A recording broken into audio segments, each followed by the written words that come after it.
Her 9000's Game Room. Skitchin is a 1994 racing video game developed and published by Electronic Arts for the Sega Megadrive, or as those over in America would call it, the Sega Genesis. This game puts you in the role of an inline skater who must win races in a tournament. It's not just a racing game though, the game has two additions to it that most racing games would not have, and these additions are unarmed and armed combat with other skaters and the ability to skitch. Now, for those who do not know what skitching is, basically it's the act of clutching onto a moving vehicle's bumper to hitch a ride. For a lot of people this will invoke images of Marty McFly from the Back to the Future movies. If that's what you're seeing in your head, then you are very much on the right lines. Skitchin was developed by Electronic Arts' Canadian division, who repurposed the game engine from EA's hit motorbike racing series Road Rash. Something that a lot of reviewers back in the day were very quick to notice, but heck, if you have a good game engine and a fresh idea that looks like it would work well with it, then why not use the engine as a starting point instead of starting from the ground up? Even though Skitchin was built on Road Rash's engine, a whole lot of work went into making it feel like its own unique game. In order to collect reference material for the stunt scene in the game, the development team went to Toronto to try and find skaters to consult with. They were directed to Troy Mannering, someone who was considered to be the community's best skater. The team behind the game would go on to rent a warehouse and set up a series of ramps so that they could record footage of Mannering performing various motions and tricks which were then rotoscoped into the game. If you're familiar with the term rotoscoping, it might well be because that's how the actors who portrayed the characters in the original Mortal Kombat games were put into the game. It's a neat trick that helps you to make your in-game characters move in a more realistic human fashion. This wasn't the only neat thing the development team did. They also went around Toronto and photographed any graffiti styles that they liked. After finding a phone number on one of the walls, the team came into contact with a trio of young graffiti artists to discuss the look of the game with. It was this trio who suggested that what the game really needed to feel authentic was a grunge-style soundtrack. This all adds up to create a rather interesting story around this game's development, and I think that it's just great to get a glimpse at the story of how this game came to get its own individual flavour. So the story in the game itself is a simple one. Basically you race through various cities including San Francisco and Vancouver, trying to win races in order to end up the world Skitchin champion. It's as simple as that.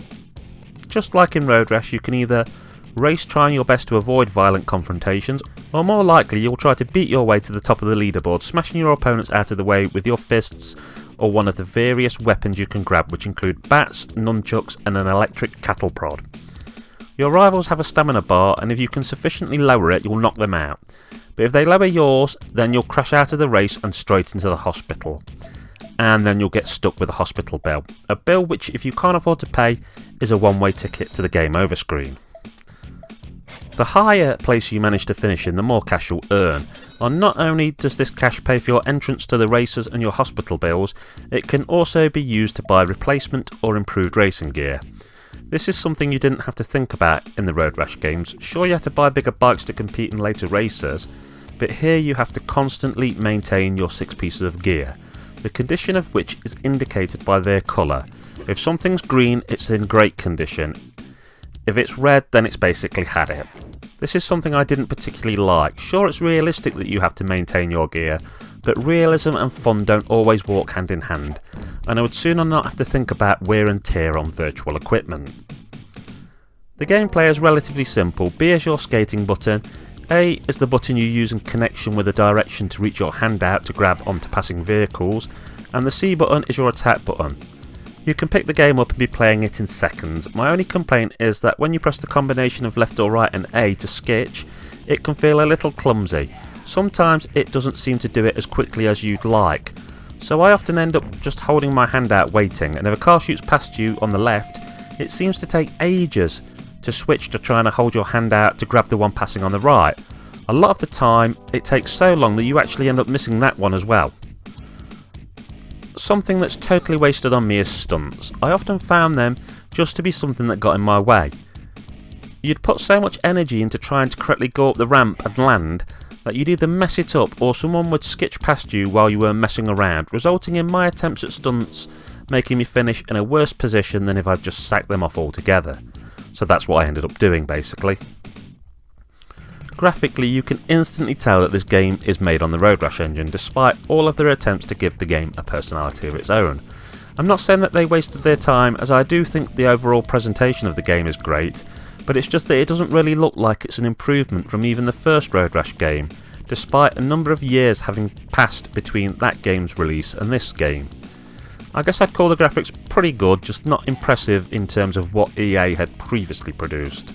They felt like a step to the side rather than a step up. I actually really like the audio to the game. Sure, I'm not a grunge fan in general, it's not the sort of thing I'd have on my phone to listen to on the way to work, but it just fits the feel of the game really well. Okay, so what would I score Skitchin overall? Well, I enjoyed the game quite a lot, but I also, after a while, find myself wanting to put the game down and return to Road Rash.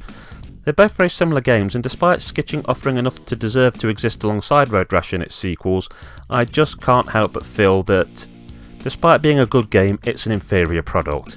And so it's with this very much in mind that I'm going towards Skitchin a 7 out of 10.